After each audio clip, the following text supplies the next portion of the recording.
What's up, friends? Welcome back to the TV Terminal. My name is Adam Bale, senior editor over at Koalition.com.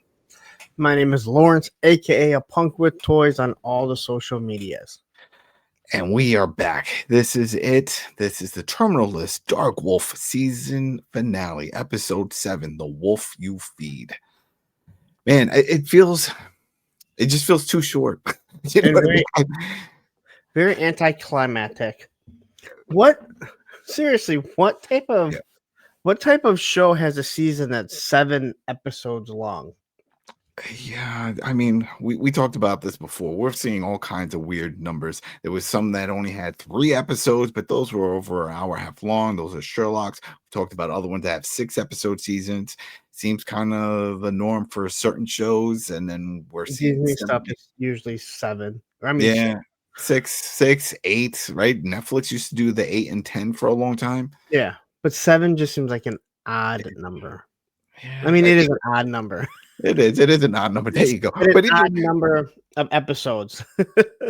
And then even 9. Some of them. What was it? Fubar? Was Fubar 9?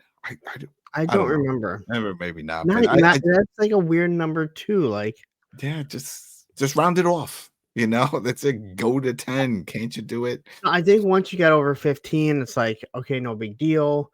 You know, like you could look at 15, 21.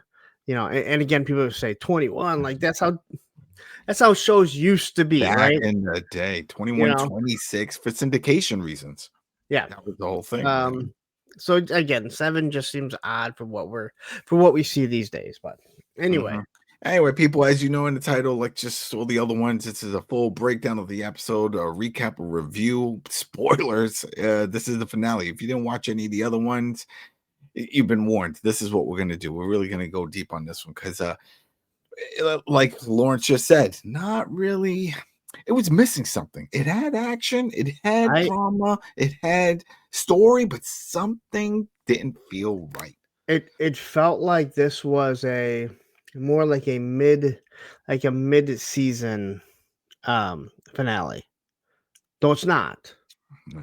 It feels like we set something up for going forward, but has there anything been officially announced for a season 2 or if it's being filmed? Right now?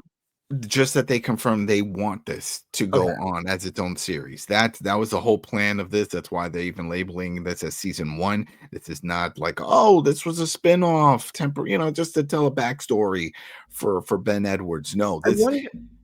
I wonder if we went and watched the Terminal List again, kind of watched for things, if it would kind of fall into that more, like, hey, this is exactly how it came, because I agree, like it felt very anticlimactic at the end of this. So, but let's get into it. Yeah, let's get into this. All right, so it starts off 2 months after the events that took place in the last episode with the big, oh, Jed, I just put a warrant out on your entire team, and we're like, oh, they cure the A team. This is what's going to happen. They're going to be on the run, and but no, that's not what happens. It's like 2 months later. We're at Langley in Virginia. We see Hastings cleaned up in a suit, and Jed right across from him, along with all the other officials, and Hastings over here just explaining what we all know. Jed is behind all of this. He's the one that started all this. He's the one that was working in the deals and with the real bearings. And they're not really buying into it so much. But what doesn't get answered here is how, because as we know from the last episode, right at the end, Hastings was part of that list of, quote unquote criminals. Remember, what is he doing here? And we were like, while we watch, we're like, oh, they're gonna explain this. It's probably his dad, right? His dad was a higher up. He pulled some strings. That never gets brought up. Yeah, and Hastings is going, there's no way they're involved. Like, there's no way they did this. And the guy interviewing them, he just said, hey, we'll have them come in, and then we can discuss this, because they still have stuff to create, weapons of mass destruction, right? Yeah, the bearings. And so clearly, like, this is what I said to you while watching the episode. I go, this is a huge problem, because Hastings' name was said in that. So you would be questioning Haverford, going, wait a minute, wait. You said that he was part of this. Now, the only thing that he could say was, well, he quit the team before, and I didn't know that. I guess you can do that, but still, that still doesn't explain much about how they were. At least, hey, Haverford, you lied. Like, you outright lied about this. Yeah. That was a little confusing. I'm not gonna lie. You're right. It was, and we just thought it was gonna get cleared up later on. It doesn't. I mean, unless if you guys out there found it, go ahead, put in the comments. Let us know if there was something, or maybe you're thinking, you're looking too much into it. But we can't, because, like we mentioned, he was on that list. If he wasn't part of the list, let's say it was just Mo and Tal and Ben and and not Hastings, then it would make sense, because it's like, oh, he went back home. And we know, Jed knows that he walked away, because remember, there was that whole thing with the group. He knows he left. But whatever. There goes that. So then, yeah. I'm thinking of some other things, and I'm trying to put it together, but we'll talk about it when we get there. Yeah, we'll talk about it. But then we get the scene of Reese, and he's packing stuff up. Mm-hmm. Yeah, he's packing up his weapons. And then he notices the book or whatever it was that he gave to Edwards that he said to keep, and then he realized there was a letter, and we hear in Edwards' voice as Reese is reading it, and he's just kind of explaining everything about why he has to leave and why he has to do this, and basically, if you keep up the good fight, you're doing what you're supposed to. It was a long letter. I don't know when he found the time to put this all together. And what if Reese never found that letter? Would this had still, what I mean?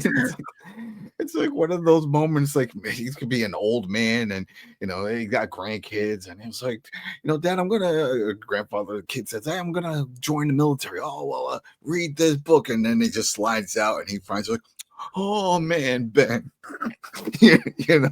starts crying.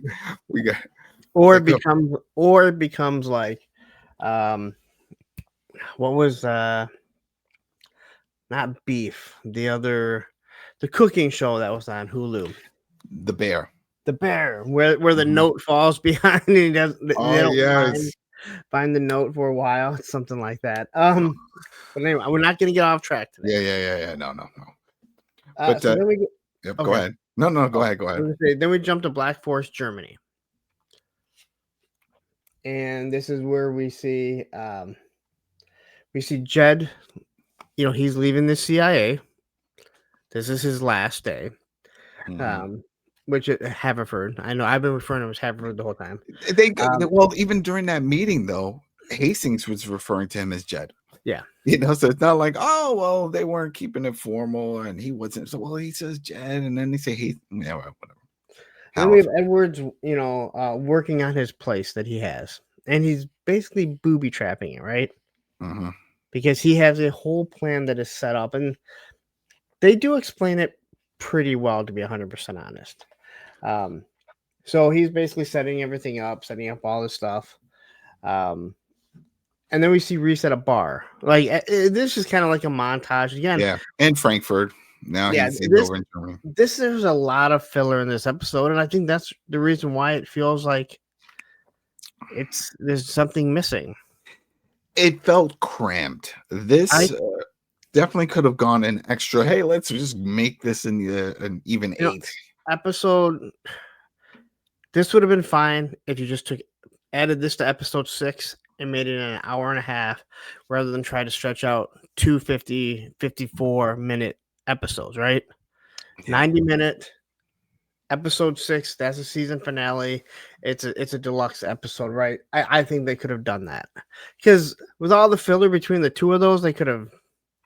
Because the last episode was all setting up what happens in this one. Mm-hmm, mm-hmm. I feel like there was a little bit. I guess there was a lot of stuff explained, but again, still kind of a letdown in my mind. Yeah, it's like they're putting things in motion. He calls up Ben. This is Reese. That he found the letter. Yep. It's like, all right, that's good. And then again, he started talking about life and war and what they're dealing with. And he was like, all right, well, there goes that. I didn't really understand. I was like, well, we know that they're being real vague about everything because we see what happens after. He called him to specifically tell him to talk to, he said, Mo Farouk. He said, talk to Mo Farouk. And he's the one who sets us all into motion. But it was also because Tal is involved in it. And at first we thought maybe Tal was the contact between Reese. We've never seen them interact, but Mo is the one that he knows that. But wasn't Mo also on the run? Yes, but he knows that Mo was the one that was one of his people. Right? Like that was one person that he fully trusted. No one, he obviously didn't, like Reese knew that he didn't trust Landry, even though Landry is now with them, right? He was really pissed at Landry. That was kind of the reason why, why they were dismissed. So I'm assuming he went, for Mo, right? Talk to Mo Farouk for like the true story, something like that. We also have to assume Ben picked up a new phone because he was watching those videos with his wife, like good times, good memories. He's off the grid. That's what. But we also remember when he smashed that phone. So I'm assuming this is in the cloud then. You know what I mean? Well, I know it's a little minor thing, but we saw him break his phone and chuck it. And it's like, all right, fine, got a burner phone. Well, you got all these images and stuff that you're looking at the videos. So he could have had it, he could have had it uploaded. Yeah, that's what I'm computer, and then he downloads it. Yeah, there's ways. There are ways. But yeah. So then we hear Tal contacting Edwards about the situation. And he basically, I'm sorry, go on. No. You were still going. Wasn't sure. Yeah, but he's like the 10 minutes. He needs 10 minutes. He was like, no, 15 minutes. He said, and again, this is the one thing we always hear. Like again, you go back to Star Trek, right? When Scotty says he needs 3 weeks, and Kirk says you have 2 hours. Or same with I believe Picard said the same thing. That's always the trope, and she's like, no, 15 minutes. He's like, can you make it 10? She's like, no, 15. Like I'm not gonna go smoke up yet. And we don't really know what this is about. No. Like I think you were on the same page, and correct me if I'm wrong.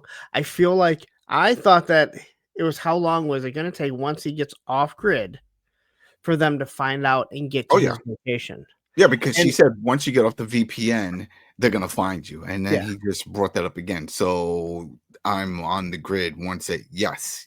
Once you. And I think we all thought it was the bad guys. Yes. Well, which made no sense of like, why were you like, can you make it 10? Like, you wouldn't want that. You'd want as much time as possible. But we shortly find out exactly the reason why. Yeah. And I figured there must have been something linked to that earlier montage while Reese was reading it, and then we see Ben just setting booby traps up. It was like, all right, it's got to connect in some way. There's something going on. Maybe that's why. But and then we go to another country, Tahine, I think, something like that. It's neither here nor there. It's just a lot of traveling. They're all over the place. They popped up. And we have Cyrus, who is the real shepherd, and Haverford. They're texting back and forth. And now he's off the grid, so they know they know where he's at, and they can send stuff to go get him. This is what is really quick. It's really quick that they have we can't look too much into it because this is how they had to progress the story. But still, I mean, because if they could see it, then everyone else could see it. Because remember, the U.S. government is also after him. It's not just Hastings, and I mean, it's not just Jed Halford and Cyrus. We got the government. Everyone wants these bearings. Yeah, and then Tal contacts Edwards that they know, so now he's all set. And of course, here we see the team coming. Now, I think we all, when we saw the The propane tank, we know exactly what that's going to be. We saw the makeshift claymores that he was making. Again, he's booby trapping everything. Booby Right? trap. That's They what they cue do. the Pink Floyd music playing. They were getting the mood set. It was like, get ready. And yeah, I feel like I would have. I mean, propane tanks aren't that expensive. I'd go buy like 5 of them, and I'd set more of them up. And as they all came through, well, you where don't know was how he? many cars are coming for you He either. was, But I think he said Tehran, right? That's where he yeah, was. And so we don't know if he had access to whatever he had access to. I mean, the fact that he was even out in this field, it they looked like have a propane farmhouse. tanks in I don't other know. countries. Oh no, I'm sure, but maybe there's not a Home Depot that he can buy in surplus. That maybe that'll trigger something. It's like, sir, we have a 2 canister limit here. You're walking out with 8. Yeah, I don't know. Maybe you get put on a special list when you purchase one too many. Uh, yeah, but what we both agreed is like, oh, this is Rambo right here, Yes. because this. In fact, we've seen this in multiple Rambo movies. It comes down to this: they're coming for me, and then he booby What's the traps. A team? It's the A team. It's A-Team setting up also, the booby trap. that's true. Yeah, It's the trope that we all know. So it's the joke. It's fine. as It's we fine. see, If it's fun. yeah, first vehicle gets blown up. I always feel like you'd want to blow up like in the middle, so you try and damage as many as possible. But you want to cause a roadblock, so you blow the first one, it causes all the other cars to stop. Now, if let's say if you have them triggered, you trigger the first one, it blows, they all stop. Hopefully, you had one set toward the beginning part of the road, and then you trigger that one, then it'll blow up behind. Yeah, then it just boxes them. But he had the machine gun. He had the saw to mow them all down anyway. Yeah. He was doing some damage here. Yeah. So basically, we get the firefight. He blows up the car. They all get out. It was. Was it just me, or kind of did it seem like it was that? It's that old military movie where it's like they never run out of ammo, and it just felt like there was more and more people showing up. There was it There weren't that definitely. many people. I mean, later on, Boozer brings up 24 dead, right? That's what they found. It seemed a lot more. That's what they found. There was still inside the room. In the house. He was like, yeah, whatever work you did in the house, we don't know, because that went to smithereens. But it just seemed like wave after wave. And he even jokes about it later on, where he was like, I underestimated how much they hate me, because they brought like a whole army. And that's what we kept saying. It was just like wave after wave. So while we see what it looked like a convoy, maybe 1, 2, I'm trying to go in memory. I think it was like 3 or 4 cars. It seemed like way more guys showed up after the fact. That's what I'm saying. There was, I thought there was 4, then I saw that there was 5, and then it looked like there was at least 6. Oh man, it was chaotic. And at first he was holding his own. He was picking them off. He had his assault rifle. The guy's an awesome shot. It was working until he started running, and then he got shot in the back. Well, remember, but he also booby traps the house. He goes, he has a tunnel all set up. Mm-hmm. He blows up the house. Who knows how many? He had come out already. He's got sandbags all set up, so he starts picking off more guys. He also knows that the moment he hits one, like as soon as he makes that first shot, they're going to turn and come after him. He makes his way into the woods, which of course he has sandbags, but he gets shot. Now, once again, we already saw this guy get shot in the back once, and it didn't really matter because he got back up after getting knocked out. Yeah. He's got his plates, and I'm sure that's. But here he took some serious damage. Yeah, it went through because he started hobbling, and then he's like, oh. Well, we constantly see that his clock. He is counting down 15 minutes. Mm-hmm. So now, they put it up once, and that's what I brought up. It would have been cool if they just left it up there just to give us an idea, but then it probably would have gave away too much. Never mind. That's what I'm thinking. Yeah, it would have gave away because once they popped up the first time, once they showed up, remember he triggered it. He started the stopwatch. He was like, "All right, here we go." It's kind of like the 24 thing, So, and then we see, of course, like right as someone's about to kill him. Of course, Reese takes the guy out. There's Reese, his guardian angel, and then Reese's whole team comes over. Mm-hmm. Except they actually killed people. Oh yeah, they're all in plain clothes. Now, again, I've watched SEAL Team more than enough to know that they go into and do missions all the time while in plain clothes. So that's not totally unheard of, but it almost feels like it was a mission that this team did on their own. Of course, it was Yeah. unofficial. It was an Yeah. unofficial mission, and I think that was part of the whole thing when he called him from Frankfurt after, went about the letter and all Yep. this stuff, and then he said Mo, like you said, probably talked to Mo, found out where he was, the plan, if you want to help, because Ben must have known that Reese was on board, for that 15-minute clock. Because if not, that's like 15-minute hoping, cross your fingers that somebody shows up to help. So he must have known that he was showing up. He had told Tal, Farouk, and Landry to not come. Yeah. Well, and that gets explained. Yeah. After the scene. So, Reese saves him. Obviously, it's going to be Reese. It's not going to be anyone else. And then he's fixing him up. That's how he kind of wakes up. And then he tells him where the bearings are at. Yeah. He told him at first, it made it seem like if I die, because he was pretty banged up. And he's like, if I don't make it, the bearings is so-and-so. Like, go under the, it wasn't the farm under the bale, and Boozer goes and finds them, and he's like, these little things look like lifesavers. I'm like, that's random, but yeah, okay, I guess so. Like, how many people died for this? It's like a lot, way too many. Did you not see we're going through a war? It's kind of like, have you never seen bearings before? Like, I mean, yes, we're skateboarders, so we know what bearing, but like a skateboard bearing looks like the same bearings are in copy machine. Bearings are bearings are bearings. So Edwards basically tells him, "Hey, you know what? You're on your own now." Yeah, I mean, Reese told him, Reese. Yeah. So they're on their Edwards is on his own, but they now have the bearings. Mm-hmm. Yeah.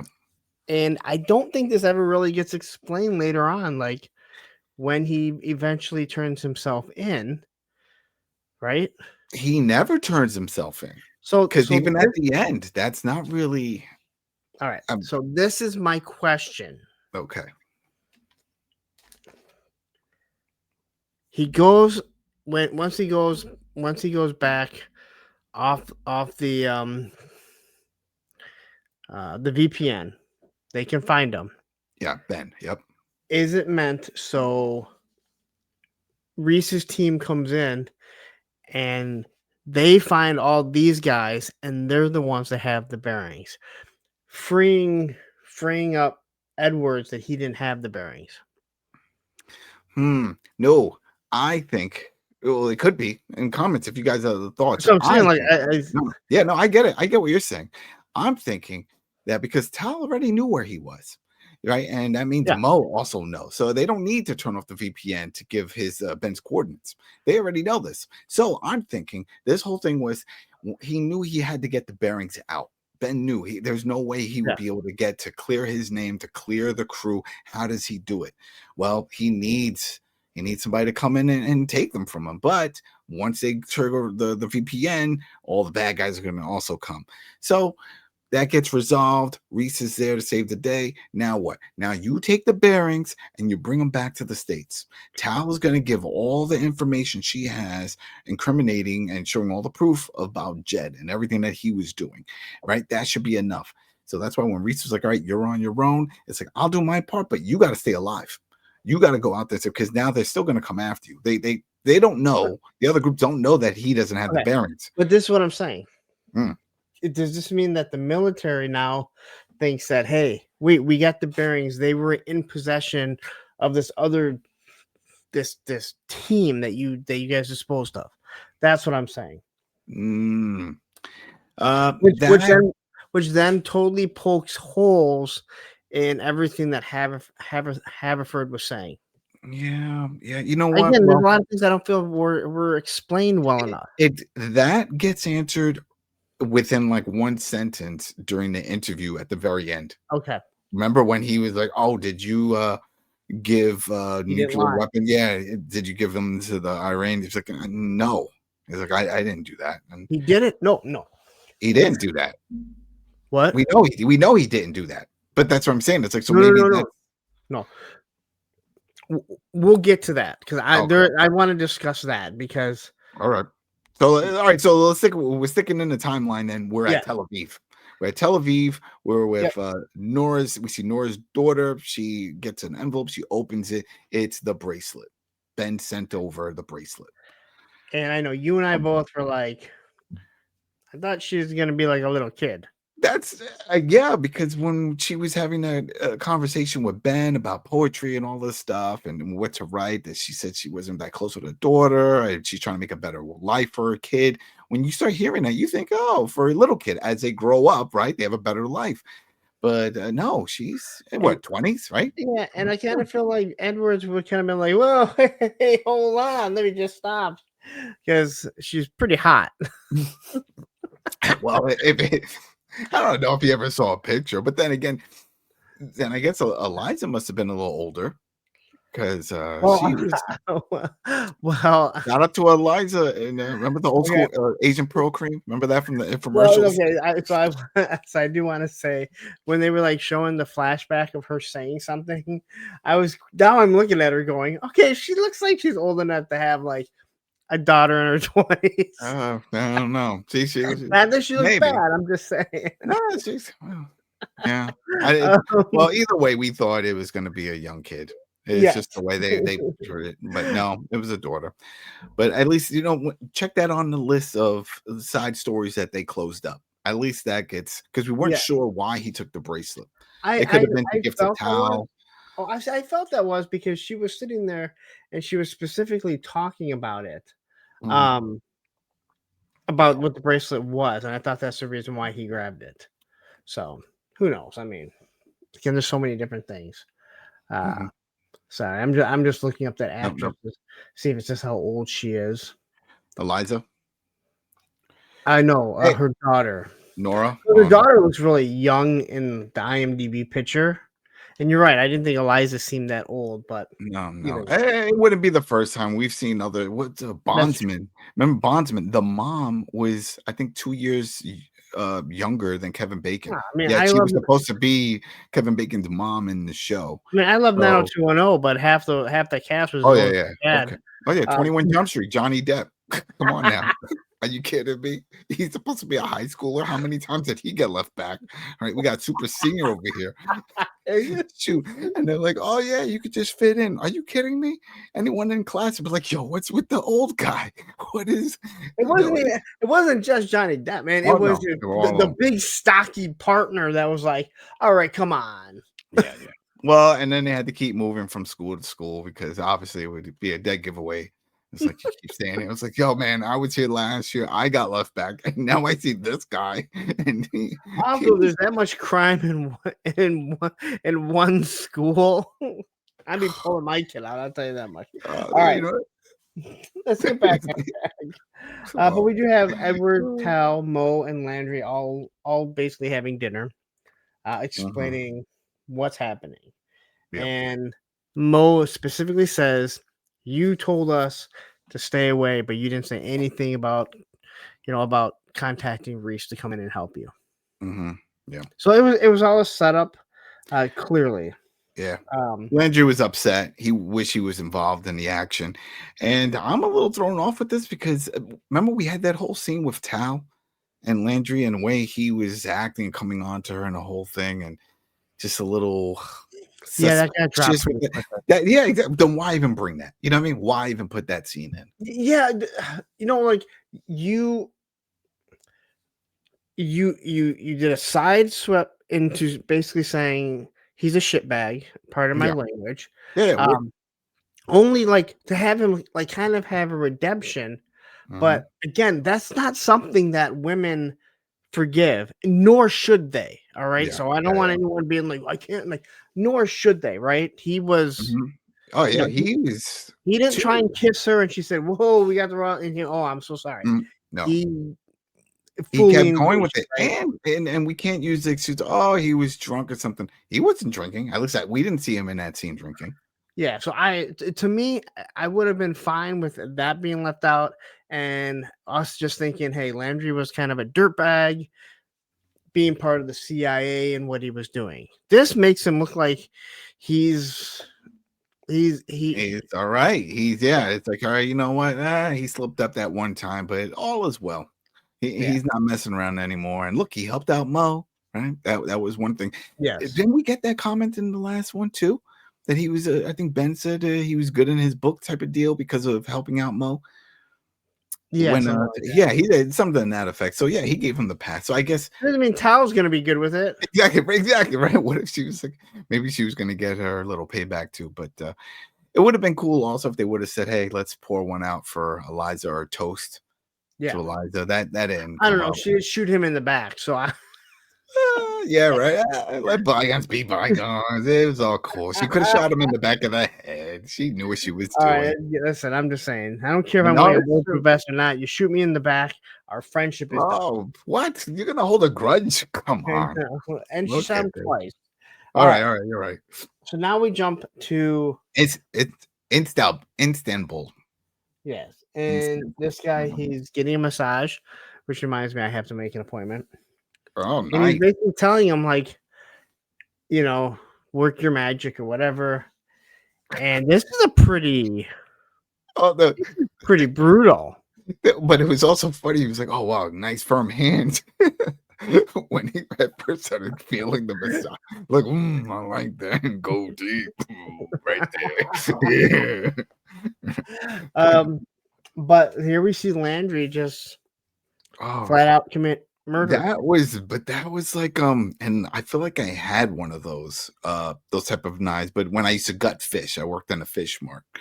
Right, and I used to gut and clean them, and I remember having it was like a little fish hook type of deal, so you can like cut them. But yeah, that was brutal. That was brutal, messy too. Right, yeah. In the juggy, And then we switch. As soon as that's over, we flip right over to Shepherd Cyrus on the soccer field. His son is playing, and I knew I said it right away. I knew exactly what this was going to be, and I think this is poetic justice the way they did this. So what we have is him getting. I'm assuming this is Tal jumping in because Tal can manipulate everyone's phone because of what she does, and he gets away. So they're waiting for him to get away from his family. Which, of course, this is what you want to do. You don't want to kill innocents. And he gets in the car, and then we see Mo come down. And I knew exactly what he was going to do. He's going to put the bomb on it. He puts the bomb on the roof, and he says, "This is for Eliza." And then takes off, and boom! Very big explosion. Very big explosion. Very big explosion. So I get what they were trying to do with no casualties. I'm sorry, with explosion that big, there's casualties. All the cars, there's people. But everyone was away from it. That's all right. I'll give that. I mean, they're probably gonna have percussion, whatever. Oh, yeah. Did you ever see Homeland? Did you ever watch Homeland? No. It's a fantastic show. Oh man, I used to love that show, but they had so many situations like this. All right, we got it cleared, and then it could be like one kid survives, and then a few years later, you find out he grew up and he hates the U.S. because of this bombing that took place that just impacted him indirectly. So after this happens, and he takes off, right? And I like this because this isn't Edwards going and taking care of everyone. This is the team. Right. And this goes back to what I said earlier in the show was how this is Taylor Kitsch's show, Ben Edwards' show. It's about him, but he's not the one in charge. And I like that. Right. So I like this, that these guys were also helping. This is what I thought of when this happened. Does anyone remember the first Punisher movie with Dolph Lundgren? I remember someone falling down the stairs. Okay. At the end, when he kills the mob boss, his son is a young kid. He has the gun to the Punisher, and he goes, "Go ahead and do it." And the kid can't do it. And he said, he tells him like, be a better man than your father or whatever. But one day, when you decide to come after me, I'll be here. And that's what I thought of. Like this little kid being like, you just created another terrorist. Oh yeah.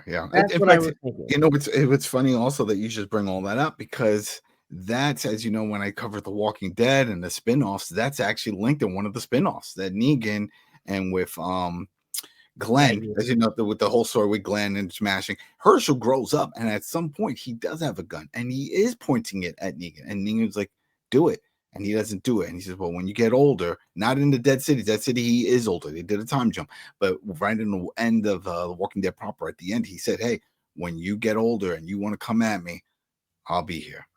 So there you go. Yeah, and the very end, because he goes to save him, he saves the kid, but the kid finds out and grabs a gun. I remember in the room, and he's like, "Hey, I get why you would want to do it." You know, so there's a lot of things. I would have loved to have talked that with you guys, because not be again. I don't want to get off too much off. I loved the human aspect of The Walking Dead. I know everyone else hated it because they just wanted these hordes of zombies, but I'm like, that's not how life would be. But no, it's the human aspect of what people act like. But I don't listen. I want to finish. Yeah. That's a whole other thing. Yep. We're trying to stay focused, people. Stay focused. Here we go. All right. So we're in Virginia. This is it. There's only one key member to pick off next, and that's our boy Jed. It's his time. He's golfing. He's having a good old time in his life. I don't know, dude. My daughter just golfed, and you have a bad day. I think every golfer takes it out on something. But he seems like he's not stressed. Maybe he had a good game. But even if he didn't have a good game, you would think he would be stressed out with all the investigations. Hastings saying he has dirt on him. Ben is still out on the wind with the bearings and his whole crew. But no, you know what? I'm just gonna hang out here in Virginia, go golfing, have an Arnold Palmer back at the clubhouse. He has that OJ vibe where it's like, I got away with double. I can do whatever I want, and then it finally catches up to him. Well, the difference here is this is still ongoing. That I get. I was like, oh man, that Naked Gun scene with the guy who looks at his picture, OJ, and he's like, nope. Oh man, classic. But so Jed is watching news, and he's hearing about all the stuff happening in the world, and he knows exactly what this is. Yeah. He's like, oh great, this is all gonna come back to get him. You know, and he goes home. Yeah. And Edward's just sitting there again, another trope. Guy's already in his house. And he kind of goes on. This is like, they explain so much stuff that we already knew, but he just wants to know why. And it goes back to the whole Vietnam thing. And to me,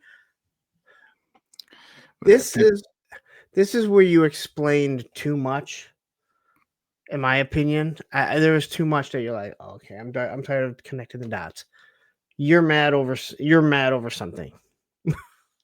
Yeah, I mean, he was pissed off before, and it was all about redemption, right? He was all upset about it was revenge, and he was like, so basically creating a nuclear war. He knew that once Israel found out that Iran had a nuclear weapon, it would cause this whole big thing, and this is how you get the ball rolling. But then at the same time, he's talking about saving people. It's like, no, if there's a nuclear war, of course the U.S. and Europe and stuff, we're all going to get involved. It's kind of like Thanos. Right? Wipe out half of our population, and it just doesn't discriminate. Although the original Avengers will all survive. Yeah, right. Exactly. Right. Let's get some of those off. But it's like to hear him explain and his reasoning, it fell flat for me, because it's like, come on, that doesn't make much sense. Your logic here doesn't add up. It's like you're talking about all these, was it 58,000 he said were lost in Vietnam, and he's like, for what? And I was like, well, wait, you're about to cause a nuclear war for what? More innocent are gonna die over this. Yeah. So come on now. But Ben was like, well, it doesn't matter now. He throws a file in front of him, which is all the dirt that Tal had put together. She had all the transcripts from all the conversations, all that stuff. And it's like, he's done. He's cooked. It's over. Party's over. And remember, they already had pictures. Oh, yeah. And that was something that Hastings even said. There's pictures. There's pictures of them. Like, what more do you need? Like they had Photoshop. But that's the thing. It's like, and Our even with the mitzvah together. exactly. They were at the barbecue. They just watched the Packers game. No, but you know what? It doesn't even matter, right? It could be anything. You get a good lawyer, if the glove doesn't fit, that type of deal. So I was like, shoot, man, really? So this is what's happening here. So he has all this info, but that still wasn't enough. Because remember, that was brought up in the last episode when they were like, oh, we had the pictures. And Tal was like, that's not going to be enough. I need more. Well, now we have all this stuff. And the government has the bearings and they can, it's good. It seems like this is going to be done. But he's just, Jed is still trying to poach onto Ben about this. Like, come on, finish your job. You have to finish your job. Kill me. Just end it right now. Because he wants to die. Because he knows he's going to end up in jail. And he doesn't want to do it. I like the end where he said, now you're just going to be another number. Yeah. Number in prison. Nobody wants to get, like, again, people like this. People like this too don't ever want to end up in prison. Right? It's not just people like that. And people like this don't want to end up in prison either.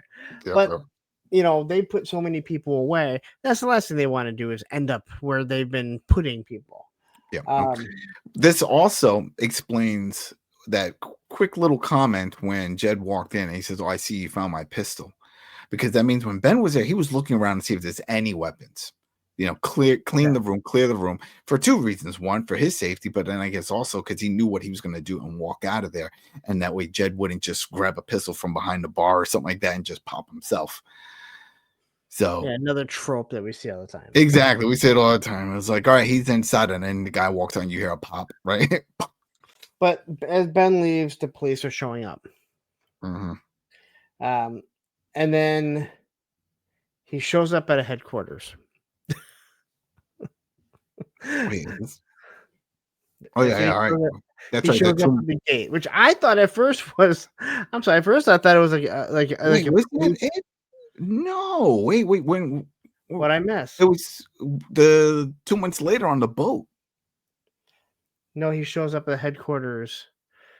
All right, so maybe I'm messing this up. I have shows up at headquarters, then I have 2 months later after that. There was a few 2 months later, but yeah, all right. We'll keep going with this. Let's see. Anyway, he just shows up at headquarters. Doesn't really tell anything. But then we get the 2 months later. That was it. Okay. And that's where we have Dash, who I think was maybe at the beginning. I don't even remember. I could have sworn I would have remembered him because I know him from Halo. I know him from American Gods. He was the evil leprechaun. He was Master Chief in Halo on Paramount. I don't know if that got canceled. 2 seasons of that. Now he refers to him as Dasher, and he also refers to Reese as Reeser. And you made a comment about how he's bringing now because every device listens to you, and I'm not like a conspiracy theorist, but I do believe that these devices listen.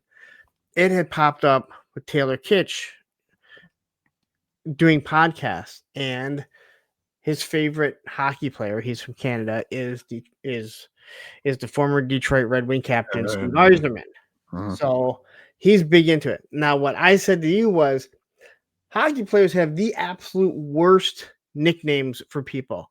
They usually just put a Y at the end or cut something off. Like Chris Draper is Drapes. Steve Yzerman is Stevie. Shanahan was Shanny. Like they don't they're not good at it.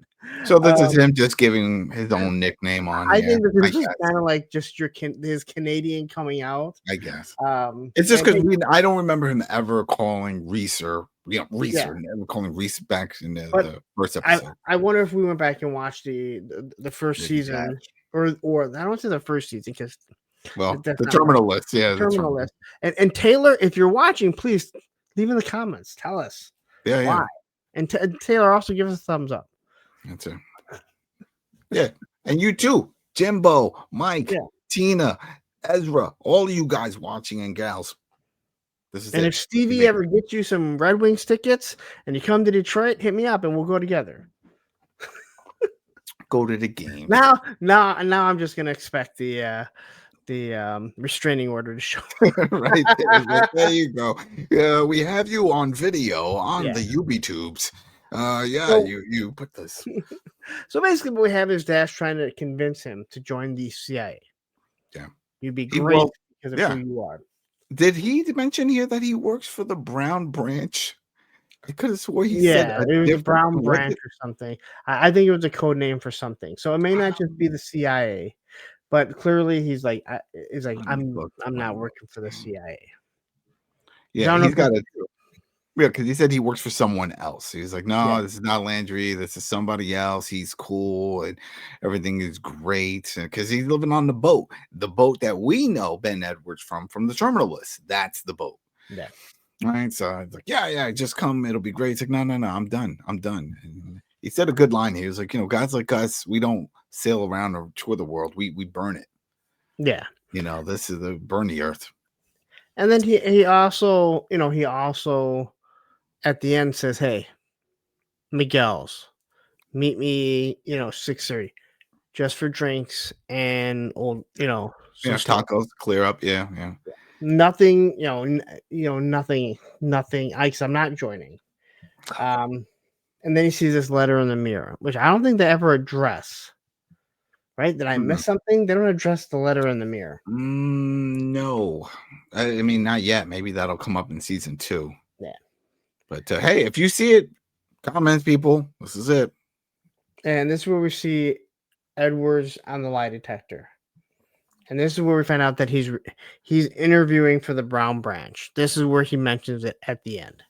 So they're going through this.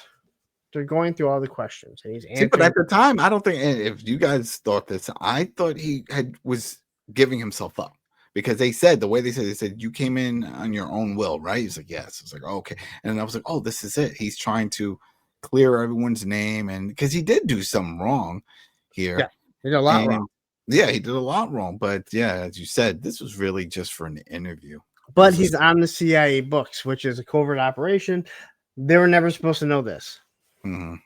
So how do you put someone behind bars that this never happened? So then why even bring any of this up? I guess they just want to hear it.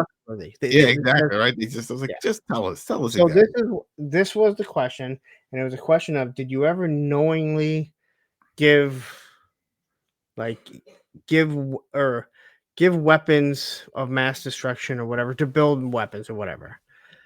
And he says no, and he answers it correctly. Now I think a lot of people are like, wait, no, that's not true. He gave the bearings. He was under the pretense that those were false bearings. So he never gave anything to a terrorist group thinking they could make a nuclear bomb. Yeah. He didn't know. He was under the assumption it wasn't. So he never knowingly did it. And that's what the question was. Have you ever knowingly, if I remember correctly? Yeah. I mean, because they called him on the other one. Have you ever murdered someone? Remember? And he said no. He said no. And I'm like, come on, that's got to jump. It's like we just finished watching, previous episodes. Well, killing people and murdering are two different things, right? Like he's part of the military. No, I get that. But then he asks about that dude from the episode 1. Yeah. Did you kill him? And he says yes. All right, well, that's true. Come clean with that. And he said, but again, it was a little weird. But he said he was a cancer. He justified it. He was like, he had to go. And that's kind of where it ends. Like, it was very anticlimactic. Man. Yeah. I'm not the only one that thinks it, am I?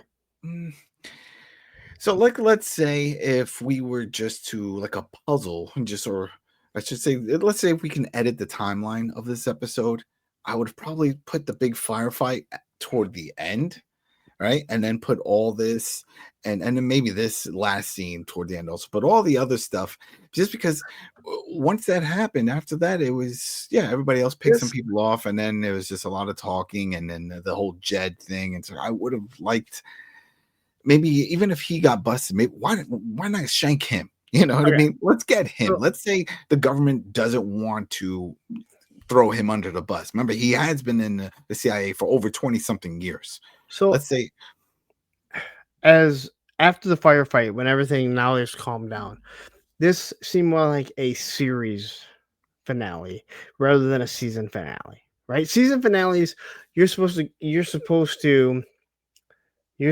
to drop Easter eggs and set up the next season, while also tying up loose ends for this season. This felt like they tied up everything and basically said, "Hey, yep, I'm interviewing for this," and then you're left to your own imagination. He's in. Like more He's serious. gonna get in. I mean, that was it. They were like, and this is that you're interviewing for the Brown Branch, and he was like, yeah. So that is just to let us know he is now going to be part of that group, and then have Dasher, and then whoever else they decide to bring back from this season. And then we'll follow their adventures as they tour around the world, catching or killing terrorists and stealing intel and all that type of stuff, which is fine. That's cool. We want to see that, but it's just for this episode, especially with how a lot of the other episodes were played out. We were expecting something. Yeah. I don't know, some more on fire.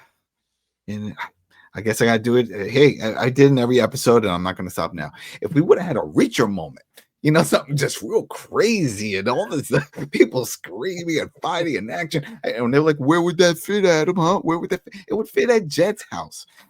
Jed, remember, because Jed said he also came clean and said that he had put the hit on Ben, right? Yeah. And that Ben was supposed to be driving. That when with the guys that went and they put the bomb on top, it wasn't supposed to be Eliza. He put that. So what I took from that, fine, you kill him, whatever. Oh, you have people. So I was expecting, because once he saw the news that happened, that with the bombing, that he put 2 and 2 together. Now I'm on the list. Making calls, have a firefight, all kinds of stuff. He's running out. He's like, "You're never gonna get me." He gets on a horse. Remember, why even show the horses? Why even live on a ranch? Get on a horse. Then while he's going with the horse, then Ben gets on his motorcycle, chases after him, and they're like side by side. And he's like, "I can outrun your horse." He jumps off the horse. He tackles him. He fights. He takes a knife. He stabs him a few times in his eye. Jed grabs a gun. He shoots at him. He shoots Ben in his shoulder. Ben gets up like, "I can take a bullet. I got shot in the bag multiple times." Kicks it. None of that happened, but this is what happens in my head. This is what I'm thinking about.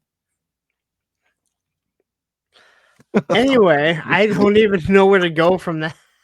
I don't know. The point is, I was hoping something big would happen here. It's the final boss. I mean, think about it. This is it. This would be the boss fight, right? And in the end, I enjoyed it. It wasn't my favorite TV show that I've watched. There are some really good aspects to it. But there's a lot. There's a lot to be left to be desired. Like Reacher is there's a popcorn beat 'em up. Yeah.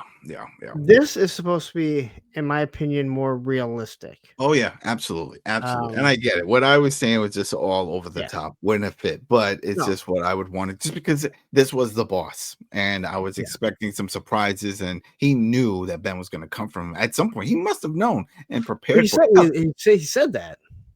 Yeah. But he didn't prepare. What, you just had a pistol lying around? You didn't even have a Ring doorbell. This guy just walked into your house. It's like, really? You have no setup, nothing? It's like, oh, you showed up. Oh, man. I just wanted something else. What did you think of it at the end? Overall, I enjoyed the series. Let's say, all right, let's go with a scale. We don't even do. We usually talk about. We want to do like a number. Let's go like from 1 to 10. We'll say that 1 to 10. 10 would be Dexter Resurrection. That would be a 10 for me. For comparison with this, I'll give it a 7. It was good. We picked up exactly how they wanted to deliver this story early on. It was like talk, plot, action. Talk, plot, action. So we saw. I mean, we weren't going to get any of these big set pieces, and we don't always want that. But it's always cool when you get something in between that just throws you off. I'd go to 6.5. I want it right in between 7 and 6. Because I think 6 you're getting very average. I think it was better than average. Mm-hmm. And then you get 7. Now, again, I think Taylor Kitsch is amazing as a military guy. I think he does a really good job. Yeah. I see Chris Pratt, and I start to see Keanu Reeves. If Keanu can't make it, this dude's got it. So, well, just like we found out that Tom Tom Hopper, who plays Hastings, can easily be the new Thor. Here's another one. If something Easily. happens, and then we have Thor and what's his face, Star-Lord. They can recreate their comedy. But anyway, the acting was great, right? We agree on that. The acting was fine. There was nothing wrong. All the characters were believable, right? It pulls you in. I really like the actor of Mo Farouk. I've seen him in a few other things. And I like what he does. I think he's a really good actor. So it was nice seeing Luke Hemsworth as Landry. I ended up liking Tal. You end up hating Jed, how you should. I'm still surprised with the whole Landry situation. We discussed that already, so I don't need to go back with that. Tal was also surprised. I thought she was going to die. Out of all the characters, I really did. I figured that she was going to get caught up in some bad situation, and that Eliza would be the one that would be hunted down or doing something. But if you're still listening, explain to us the opening scene of the funeral. Yes. Whose funeral is it?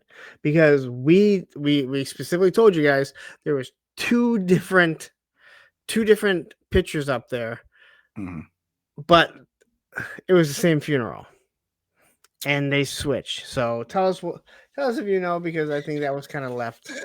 And I think they're playing the long game, and some people may say, "Well, that was one or whatever." No, but Ben was there at that funeral, right?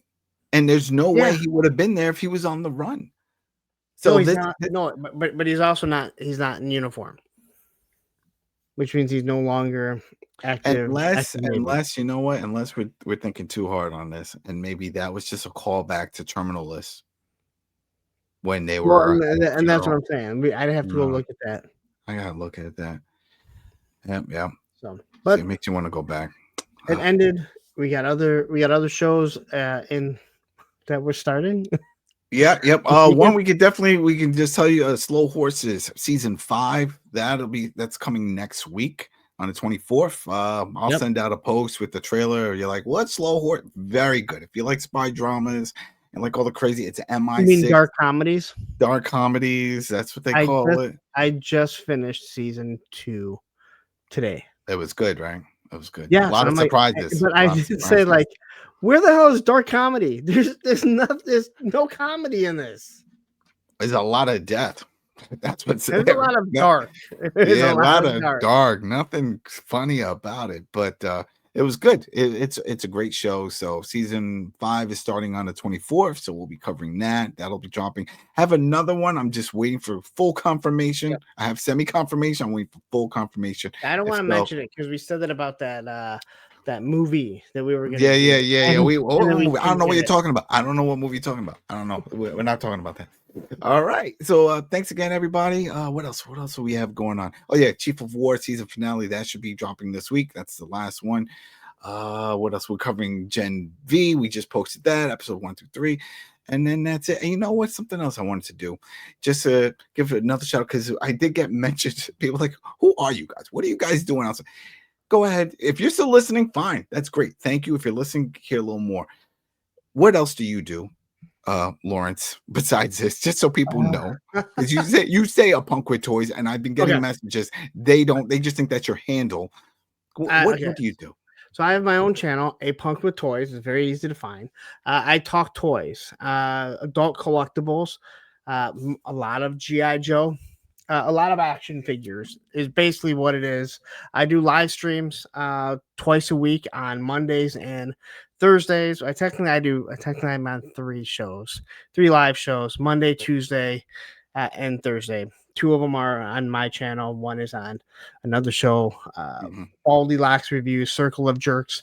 But again, a lot of live streams, a lot of toy reviews. So if you're like action figures, I'm the one to come to, especially if it's G.I. Joe.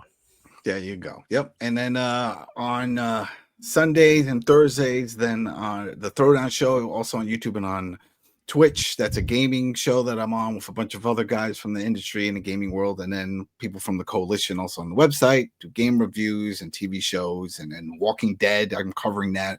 That's the Daryl Dixon on there. And so, yeah, that's it. Because I was getting messages. People were like, what do you guys do? What's the point? There you go. So that way you know a little bit more. And I always put links. There's links. It's in the description. But people don't read. People don't read. You know what I mean? We talked about this. You don't even have to read it. You go to the description. You'll see click it. Punk with Toys. Just click it, and you'll be like, you just click it. There you go. You just click it, and then you'll put it together. Yes. Instead of just saying we're nerds, you could just click the links and see it for yourself. All right, there you go, everybody. Maybe we'll do a little episode, just kind of reintroducing ourselves, what we do on YouTube other than this. Yeah. Maybe we should do that. Or we talked about you have that fundraiser soon coming for the kids. Yes. Right. So we'll see if we'll sprinkle more about that and then provide some information, and then we'll let you know. Yeah, I'll definitely want to bring that up. Yeah. For the holidays. Yep. All right, everybody. Thanks again for sticking with us for this whole season. We'll see you next week for Slow Horses. All right. Have a good one.